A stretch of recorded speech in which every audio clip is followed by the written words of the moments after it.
Айылдагы мектепте чоң окуган 5 классташ Улуу Ата мекендик согушта бир аскер бөлүмүнө туш келип калат. Арасында Сабыр деген жигит болот. Өтө зүрек, активист жана акын катары арасынан айырмаланып турат. Драмада Сабыр көрүнбөйт. Бирок анын адамкерчилиги жана жазган ырлары жөнүндө сөз болот. Ошол учурда Сабырдын ырларынан идеялык каталык үчүн аны камап жиберишет. 5 классташтан башка ал аскер бөлүмүндө кыргызча билген эч ким болгон эмес. А Сабыр ырларын кыргызча гана жазган. Демек, арасынан бирөө сатып жиберген. Добулбастын үнү басылган күнү арбактардын баары туруп чогулар.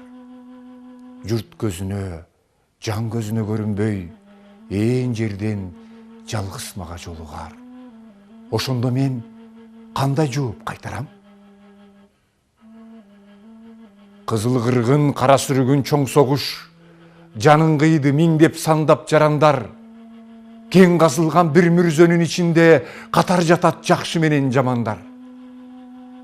Журт көзүнө, жан көзүнө көрүнбөй, арбактардын баары туруп чогулуп, биз кырылдык, сен тирүүсүң эмнеге?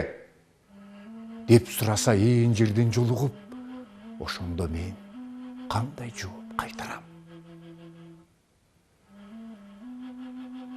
Үйдү ыйлатып, эне менен атаны, ким күбалы өлгөндөрдүн азабы. Өз да, жат да, катар жатат жер тиштеп, бүткөн өңдү тирүүлөрдүн чатагы.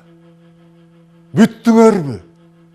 Деп сураса, жолугуп, ошондо мен кандай жооп кайтарам?